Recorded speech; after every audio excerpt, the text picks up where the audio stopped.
കൃഷ്ണ ഗുരുവായൂരപ്പ നമസ്കാരം. സ്വാഗതം. അടുത്തൊരു വീഡിയോയിലേക്ക് സ്വാഗതം. നാരായണീയത്തിലെ 5-ാം ദശകം 5-ാമത്തെ ശ്ലോകം നോക്കാം. 4-ാമത്തെ ശ്ലോകത്തിൽ നമ്മൾ പറഞ്ഞു മായയിൽ നിന്ന് ആദ്യം ഉണ്ടായത് മഹത്തത്വമാണ് എന്ന് പറയുന്നു. അത് ത്രിഗുണങ്ങളോട് ചേർന്നതാണ്.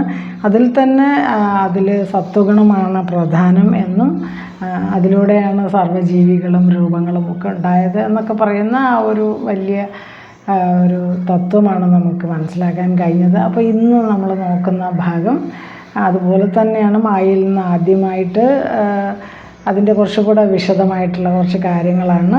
അവിടെ മഹത്തത്വം 2 വിധമായിട്ട് മാറുന്നു എന്നും നിർവികൽപ്പം സവികൽപ്പം എന്ന 2 ഭാവങ്ങളായിട്ട് അത് മാറുന്നു എന്നും തമോ ഗുണപ്രധാനമായിട്ടുള്ള ആ അഹംബോധത്തിൽ നിന്നാണ് അഹം തത്വം ഉണ്ടാകുന്നത് എന്നൊക്കെ പറയുന്നുണ്ട്.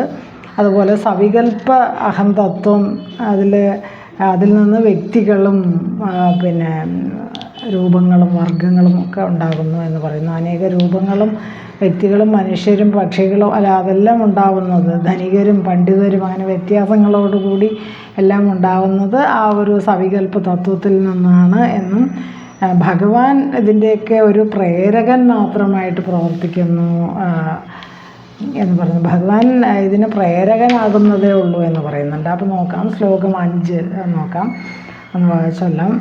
എല്ലാ ഗുരുക്കന്മാർക്കും നമസ്കാരം. നാരായണ അഖില ഗുരു ഭഗവൻ നമസ്തേ. നാരായണീയം ദശകം 5 ശ്ലോകം 5. ഗണേശായ നമഃ. സരസ്വതിയെ നമഃ. തത്രാസൗ ത്രിഗുണാത്മകോപി ച മഹാൻ സത്വപ്രധാനസ്വയം ജീവേസ്മിൻ ഖലു നിർവികൽപമഹം ഇത്യുദ്ബോധ നിഷ്പാദകഃ ചക്രേസ്മിൻ സവികൽപബോധക മഹാൻ തത്വം മഹാൻ ഖല്ലസൗ സമ്പുഷ്ടം ത്രിഗുണൈസ്തമോതിബഹുലം വിഷ്ണോ ഭവത്പ്രേരണാത്. അപ്പോൾ 5-ാമത്തെ ദശകം നാരായണീയം, അതിൽ 5-ാമത്തെ ശ്ലോകം കൂടെ ചൊല്ലാം. തത്രാസൗ ത്രിഗുണാത്മകോപി ച മഹാൻ സത്വപ്രധാനസ്വയം ജീവേസ്മിൻ ഖലു നിർവികൽപമഹമിതി ഉദ്ബോധനിഷ്പാദകഃ ചക്രേസ്മിൻ സവികൽപബോധക മഹന്തത്വം മഹാൻ ഖല്ലസൗ സമ്പുഷ്ടം ത്രിഗുണൈസ്തമോതിബഹുലം വിഷ്ണു ഭവത്പ്രേരണാത്. ഇവിടെ ഈ വാക്കുകളുടെ അർത്ഥം നോക്കാം. ഹേ വിഷ്ണു എന്നാണ് പറയുന്നത്. വ്യാപനശീലനാണ് വിഷ്ണു. ഈ പ്രപഞ്ചം മുഴുവൻ വ്യാപിച്ചു നിൽക്കുന്നു.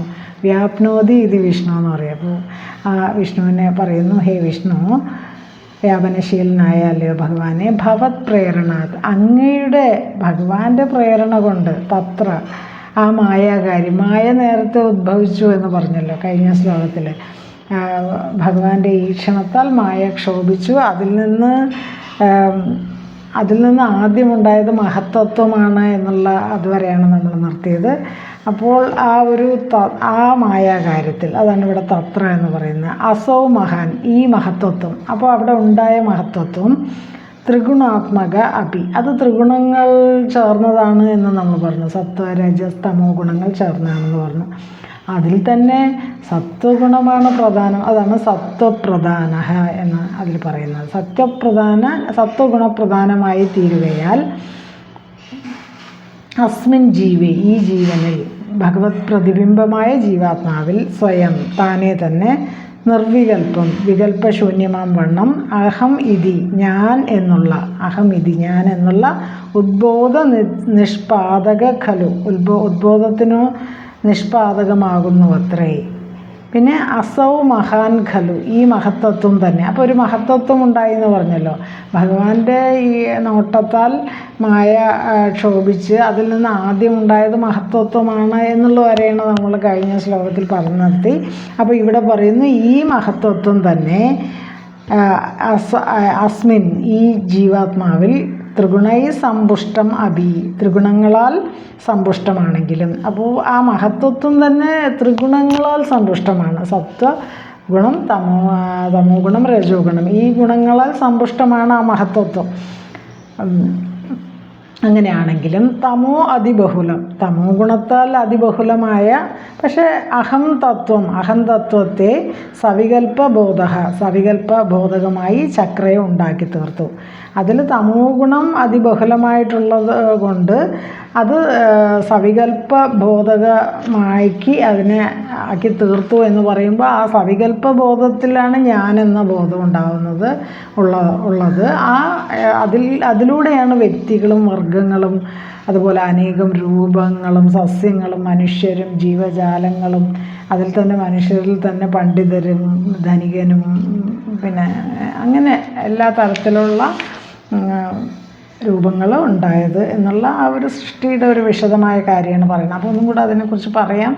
അതായത് മായയിൽ പ്രതിബിംബിച്ച ഭഗവത് ചൈതന്യം നിർവികൽപ്പമായ അഹംബോധമായിട്ടും അതുപോലെ സവികൽപ്പമായ അഹം തത്വമായിട്ടും രൂപാന്തരം പ്രാപിച്ചു. അപ്പോൾ മായയിൽ പ്രതിബിംബിച്ചു ഭഗവത് ചൈതന്യം.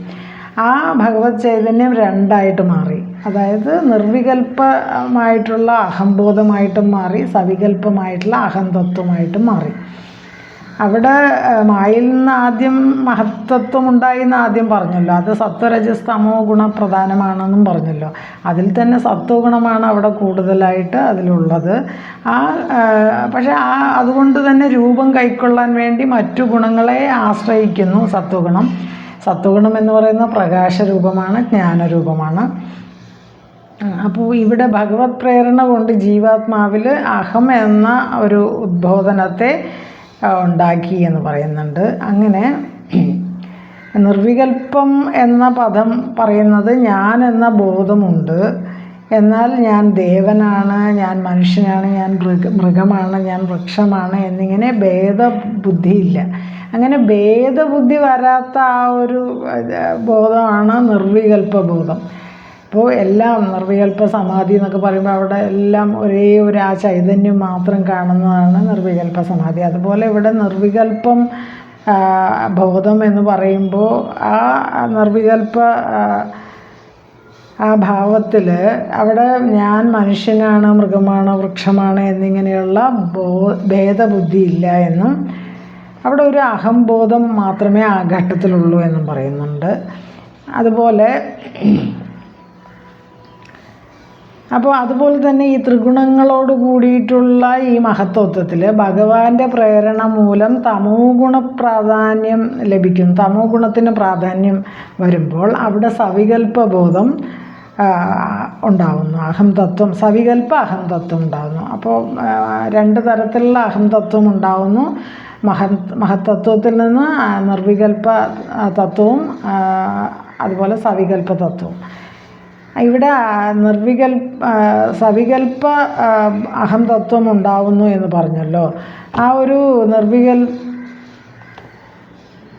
സവികൽപ്പ ബോധമായിട്ടുള്ള അഹംതത്വം ഉണ്ടാകുന്നു.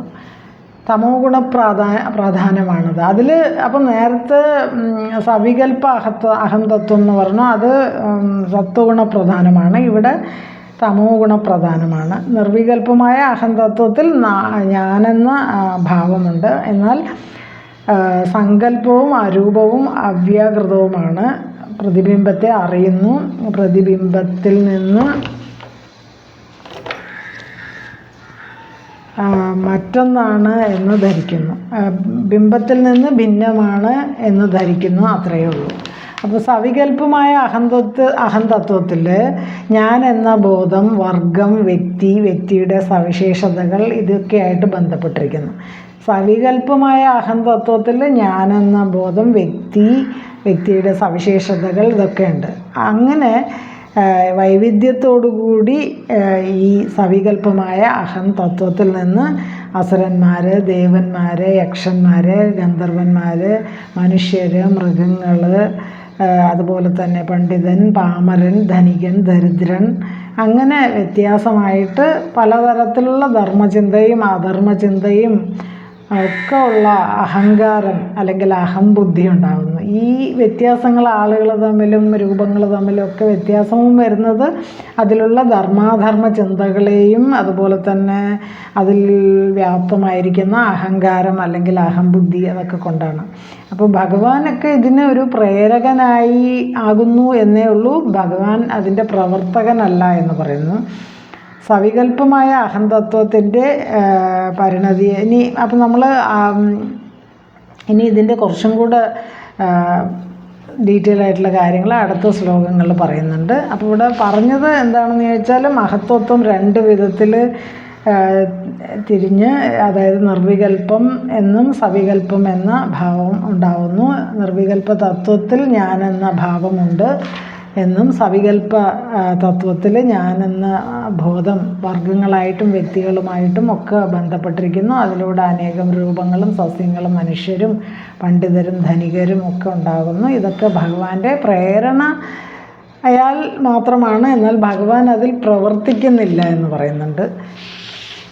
അങ്ങനെ കുറച്ച് സൃഷ്ടിയെക്കുറിച്ച് കുറച്ച് ഡീറ്റെയിൽ ആയിട്ടുള്ള കുറച്ച് കാര്യങ്ങളാണ്. അപ്പോൾ ഇനിയും ഇതിൻ്റെ കണ്ടിന്യൂഷൻ അടുത്ത ശ്ലോകങ്ങൾ വരുന്നുണ്ട്. അപ്പോൾ ഈ ഒരു ശ്ലോകം ഒന്നും കൂടെ വായിക്കാം. ശ്ലോകം 5, നാരായണീയം ദശകം 5 ശ്ലോകം 5. തത്രാസൗ ത്രിഗുണാത്മകോപി ച മഹാൻ സത്വപ്രധാന സ്വയം ജീവേസ്മിൻ ഖലു നിർവികൽപ്പം അഹമിതി ഉദ്ബോധ നിഷ്പാദകഃ ചക്രേസ്മിൻ സവികൽപ്പ ബോധക മഹന്തത്വം മഹാൻ ഖല്ലുസൗ സമ്പുഷ്ടം ത്രിഗുണേ സമോതി ബഹുലം വിഷ്ണു ഭവത് പ്രേരണാത്. അപ്പോൾ ഈ ഒരു ശ്ലോകത്തിൻ്റെ അർത്ഥം, ഭഗവാൻ മായയിൽ നിന്ന് ആദ്യമായിട്ട് മഹത്തത്വം ഉണ്ടായി എന്നും ആ മഹത്തത്വം സത്വരജസ്തമോ ഗുണ പ്രധാനമാണ്, അതിൽ സത്വഗുണമാണ് പ്രധാനം. ആ രൂപം സത്വഗുണം പ്രകാശാത്മകമാണ്, ജ്ഞാനരൂപമാണ്. അതിൽ നിന്ന് ആ തത്വത്തിൽ നിന്ന് നിർവികൽപ്പവും എന്നും സവികൽപ്പം എന്നും രണ്ട് തത്വങ്ങളുണ്ടായി. നിർവികൽപ്പ തത്വം, സവികൽപ്പ തത്വം. അതിൽ നിന്നാണ്, ആ സവികൽപ്പ തത്വത്തിൽ നിന്നാണ് മനുഷ്യരും ജീവനും അല്ലെങ്കിൽ സസ്യങ്ങളും മൃഗങ്ങളും ദേവന്മാരും അസുരന്മാരും അതുപോലെ യക്ഷന്മാരും ഗന്ധർവാദി അസുര കിന്നര അവരെല്ലാം ഉണ്ടായത് ഇതിൽ നിന്നാണ് എന്ന് പറയുന്നു. ഭഗവാൻ ഇതിൻ്റെയൊക്കെ ഒരു പ്രേരകനാകുന്നതേ ഉള്ളൂ, പ്രവർത്തിക്കുന്നില്ല ഭഗവാൻ എന്നും പറയുന്നു. പിന്നെ ഈ സവികല്പമായിട്ടുള്ള അഹംതത്വത്തിനെക്കുറിച്ച്, അതിൻ്റെ പരിണതിയെക്കുറിച്ചൊക്കെ അടുത്ത ശ്ലോകത്തിൽ ഇനി പറയുന്നുണ്ട്. അപ്പോൾ ഈ ഒരു ശ്ലോകം ഭഗവാന് സമർപ്പിക്കുന്നു. കായേനവാച മനസേന്ദ്രിയർവ ബുദ്ധ്യാത്മനാവ പ്രകൃതി സ്വഭാവാത് കരോമി യദ്യത് സകലം പരസ്മൈ നാരായണായേതി സമർപ്പയാമി. ഈ ഒരു വീഡിയോ ഷെയർ ചെയ്യുക, ചാനൽ സബ്സ്ക്രൈബ് ചെയ്യുക, സപ്പോർട്ട് ചെയ്യുക. അപ്പോൾ അടുത്തൊരു വീഡിയോയിൽ കാണുന്നവരെ നന്ദി, നമസ്കാരം. ഹരേ കൃഷ്ണ. ഗുരുവായൂരപ്പ.